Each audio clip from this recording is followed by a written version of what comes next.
bombastic side eye, criminal offensive side eye. Tapi bohong.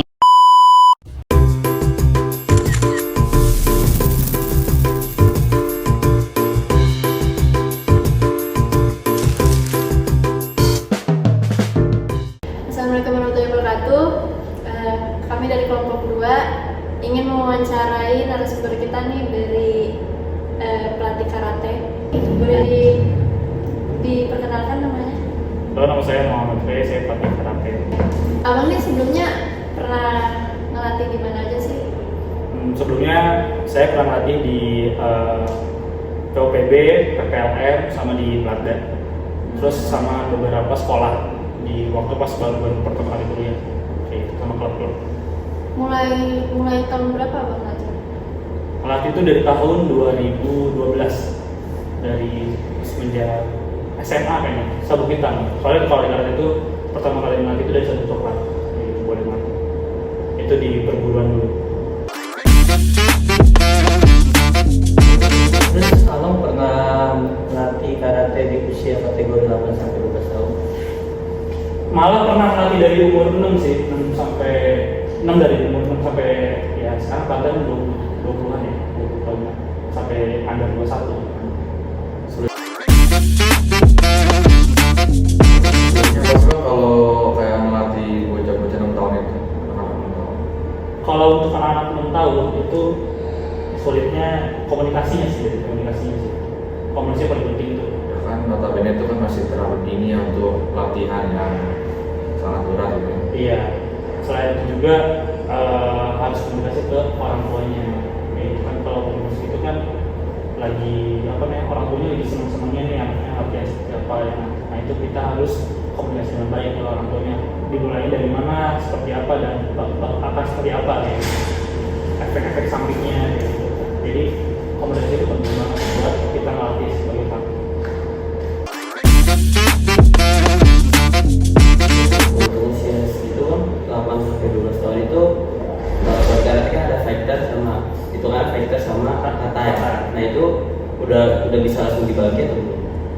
Sebenarnya dari umur 6 tahun itu udah dibagi per kategori pertandingan itu. Jadi kalau di beberapa perguruan juga malah kita ada tiga kategori.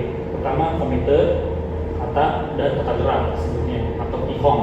Kihong itu gerakan-gerakan dasar. Nah, biasanya kalau anak-anak itu di usia anak-anak dari usia 6, maka dari 4 sampai 8 tahun itu bisa di kihong. Nanti kalau sudah bagus kihongnya atau gerakan dasar yang baru main ke kata. Biasanya nanti untuk pertandingan ke ODOSN kan. Di SD kan sudah ada ODOSN, jadi nanti pertandingan ke situ seperti itu. Terus dari jenis komunikasi apa saja yang dilakukan di karate? Komunikasi, maksudnya verbal dan verbal Ya. Jenis komunikasi yang biasa dilakuin sih pelan-pelan ya ke mereka ya. Kita ke umur tadi ke anak ya, jadi ke anak itu kita bertahap komunikasinya. Jadi tidak langsung komunikasi komunikasi cepat. Misalkan kita mau ngasih arahan tendang untuk kuda-kuda dulu deh. Biasanya kalau kuda-kuda, oke, kita kasih nama kuda-kudanya langsung. Misal Juki, Senkudachi, salah satu kuda-kuda yang ada di karate. Senkutsu. Kita nggak langsung menyebutin kuda-kuda itu. Kita memperagakan dulu. Pertama, tahapannya seperti ini ya. Kedua, tahapannya seperti ini. Jadi pelan-pelan bertahap.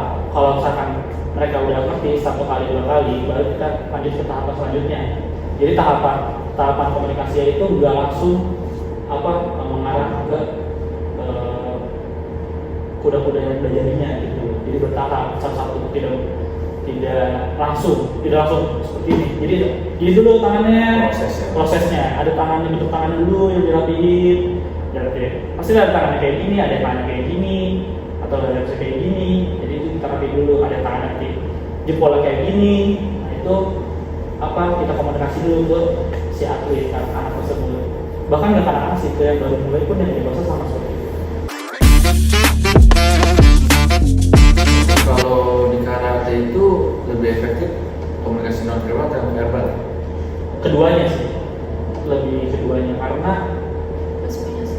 plus minus ya. Karena gimana ya, namanya olahraga ya, pasti kan ada orang yang nangkepnya bisa secara visual karena dilihat, ada secara verbal atau karena dia udah ngerti. Cuman bisa kita ngelakuin duluannya. Jadi dikasih tahu dulu secara verbal baru non verbal. Kalau masih belum bisa ngerti, kita non verbal terus. Gitu. Biasanya kita langsung benerin posisi tubuhnya atau posisi badannya, posisi yang rumit gitu, kayak udah pas kaki 90 derajat, dia bisa kayak gini, dan gitu. Tapi nggak pakai mau lagi, kita langsung benerin. Jadi langsung Non verbal itu kan, non verbal tadi di awal. Jadi kedua-duanya kita penting ya berarti ya. 50-50 lah. Oh, ya. Kalau untuk di karate itu pasti kan ada komunikasi antara pelatih dengan atletnya. Kalau itu tidak berjalan dengan baik, bagaimana, apakah ada training khusus untuk atletnya atau gimana nya? Pasti ada, apalagi untuk ukuran anak dewasa. Biasanya kalau anak-anak itu paling tidak jangan dalam terus lagi itu paling itu anak-anak, masalah anak yang susah di situ. Kalau anak dewasa biasanya dia cenderung lebih ke tidak mau tidak feedback gitu. Kita ngasih tahu kayak gini, tapi dia nggak feedback. Kita ngasih komunikasi yang tidak, maksudnya hanya searah gitu. Kita misal ada masalah apa nih, bisa habis pertandingan ya, atau enggak saat dia bertanding itu biasanya sulit yang sudah dimasalah. Kadang-kadang mereka nggak tahu mau mengungkapin apa nih, apa yang dirasain. Jadi rasanya enak-enak aja badannya gitu. Padahal dia masih nyeri cedera, padahal itu cedera, padahal dia masih nyeri aja kalau itu cedera. Nah itu yang sulit kalau untuk menghadapi anak-anak yang udah ABG ya, 17-19 tahun. Kalau dia komunikasi yang atau kesulitan. Berarti masih banyak yang nutupin dari pelatih ya. Sebenarnya kayak belum nutupin ya, cuman lebih ke nggak bisa ngungkapin aja. Kalau atlet profesional mungkin dia ditutupin karena takutnya ya harus melihat sistem degradasi pasti ada. Kayak gitu sih. Kalau komunikasi yang sulit kita tahu dari atlet.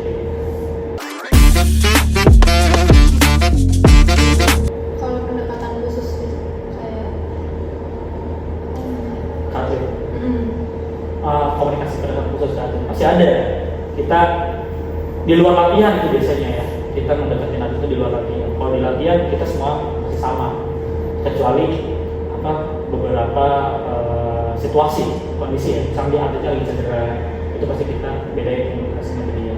Atau nggak dia punya masalah khusus, itu pasti kita bedakan. Tapi kalau dulu secara umum general untuk kita supaya dekat sama atlet itu bisa kita komunikasi di luar. Kita ajak makan lah kalau buat anak dewasa ya. Kalau anak-anak biasanya kalau anak-anak tidak kita ke orang tuanya biasanya. Kayak gimana sih? Kalau anak-anak kan kita nggak mungkin ngomong ke anak-anaknya kan. Kita komunikasi ke orang tuanya. Orang tua seperti apa? Misalkan pendekatannya secara ngasih makanan ke orang tua, sekaligus kita kasih masukan. Bu, ini anaknya jangan dikasih latihan lagi ya. Biasanya berarti di luar tuh dikasih latihan yang lain-lain atau enggak tuntutan pengen juara ini juara itu gitu. Padahal di umurnya belum gitu. Itu sih yang paling bisa dilakukan sama pelatih. apa tantangannya berkomunikasi di umur 8-12 untuk pemain atlet pemula? Kalau anak umur 12 tahun itu, 18-12 tahun itu biasanya kelas 6 SD ya, 12 SD itu susahnya diberitahunya, kesulitannya paling sedikit sih, nggak terlalu banyak, karena biasanya rata-rata anak-anak umur itu masih nurut ke pelatih. Paling nggak nurutnya tadi, ya latihan kayak gitu, kayak sama kayak umur 16-12 tahun, atau nggak lagi bercanda, biasanya lagi latihan tapi bercanda. Biasanya tuh anak SMP tuh, pas SMP 12 tahun kan, Kita bisa bercanda, misal kita surveinya di goyang-goyang, kalau bisa sama teman-temannya, atau kita lagi praktek buat komite tanding. Nah itu yang paling berbahaya. Kita kemarin takut apa nggak full tonjokan, dia full tonjokan kayak gitu doang yang sulit dikomunikasikan ke anak-anak karena kan masih apa ya, masih pengen menunjukkan jadi diri. Oh gua ini nih, gua gini nih. Kalau ibaratnya itu kayak gitu sih sangat yang sulit. Nah itu yang biasanya kita komunikasikan, jangan bercanda saat lagi latihan seperti itu, supaya dibangun disiplinnya di situ, diukur-ukur gitu di atasnya, jadi supaya lebih enak. Untuk orang tua ngasih pengertian ke orang tua. Oh, ini Jadi anak tua yang dari- anak atau yang dewasa nih? Dari anak-anak ya, dari anak-anak ya tadi pengertiannya kita langsung secara komunikasi langsung ke orang tuanya ya di luar latihan itu. Bu, kayak gimana sih nih anaknya di kita bisa kasih makanan dulu lah atau ajak ngobrol lah pas selesai latihan ya. Jadi jangan kita selesai latihan terus masuk pulang gitu, pamit ke orang tuanya, jangan, tapi kita ajak ngobrol dulu ke orang tuanya. Gimana Bu? Anak-anaknya kemarin setelah latihan gitu. Terus biasanya anak-anaknya kayak gimana sih setelah latihan gitu. Kita tanya tuh supaya kita tahu si tumbuh kembang anak tersebut kayak gitu. Misalkan di umur 6 tahun kan kita ada ya 7 tahun anak-anak kita apa kita kasih latihan-latihan yang biasa kita berpikir simpel nih, tapi tahu-taunya anak-anaknya ngerasa di sini pegel atau nggak sini sakit gitu. Nah itu jadi bahan evaluasi buat kita sebagai pelatih. Yang taunya dari mana ya? Tadi ditanya dari orang tua, ditanya dulu seperti apa. Terus apa di luar latihan ini mereka suka latihannya sih gitu, suka praktekin gerakan-gerakannya nggak sih gitu. Supaya kita tahu anak ini tuh interest nggak sih ke latihannya gitu atau enggak gitu. Nah itu penting apa komunikasi ke orang tua yang anak di bawah umur. Sama satu lagi yang penting tadi, jangan sampai orang tuanya memaksakan anaknya supaya jadi juara di umurnya tersebut karena belum saatnya ya kan? Kayak gitu. Nah kalau untuk yang dewasa biasanya itu kebiasaan anak tersebut di rumah seperti apa. Misalnya anak SMP mulai dari tadi ada 12, 14 sampai 17, 17 sampai 20 gitu. Itu kita komunikasi ke orang tuanya kebiasaan mereka di rumah, disiplinnya seperti apa sih gitu, supaya kita tahu. Apalagi di tingkat daerah nasional ya, itu penting banget kita komunikasi sama orang tua karena kita nggak sepenuhnya tahu si atlet ini seperti apa sih di rumahnya gitu. Yang kita tahu kan hanya di tempat latihan dan atau enggak tempat TC ya kan. Kayak di asrama, di asrama kita tahu kebiasaan si atlet ini ya. Kita waktuin kan bangun jam berapa, seperti apa. Nah kalau di rumah kita nggak tahu dia bangun jam berapa, pemanasan atau enggak, latihan atau enggak. Nah itu yang kita cari tahu dari orang tuanya. Dan kita juga sama bisa seperti mereka sebelumnya, jangan terlalu biasa ada orang tua yang mau memaksakan nih di umur remaja di 17 orang tuanya tuh pengen banget tuh anaknya juara itu. Nah kita sebagai pelatih harus komunikasi, Bu ini seperti ini loh anaknya, kita latihan jangan tolong jangan dipaksain ya. Terus gizinya tolong dilihat di makanannya, istirahatnya tolong diperhatikan seperti itu. Itu yang paling penting di komunikasi ke orang tua untuk anak-anak remaja ke atas.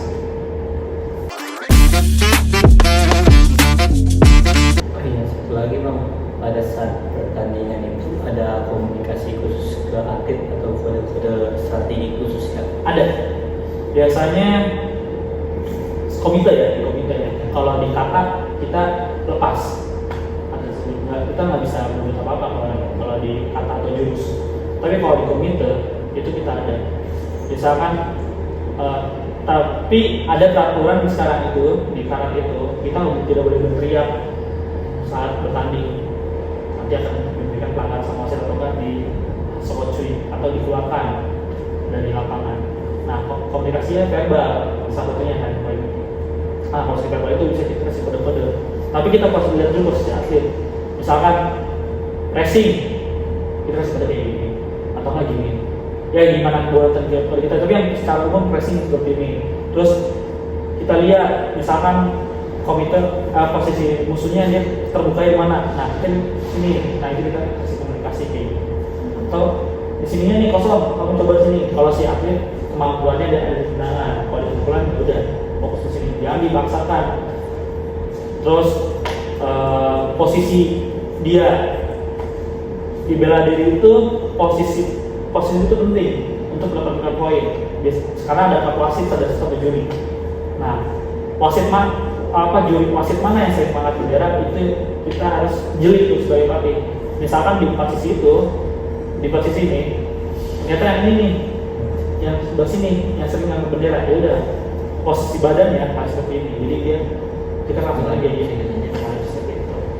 Itu penting banget buat kita ngatur strategi sebagai pelatih, sama poin-poin yang akan krusial ya. Sama blocking, tadi ya blocking itu posisi ya. Nah, itu paling penting di komunikasi sama atlet secara non-verbal. Berarti benar komunikasi itu dalam karate sangat penting ya. Tuh. Sangat penting sih. Karena mau seperti apapun kita sebagai pelatih tetap harus memberikan instruksi kepada dia. Tapi juga jangan terlalu membebani dia ya. Ya, sekian dari kelompok kami. Terima kasih Bang Ray sudah menyempatkan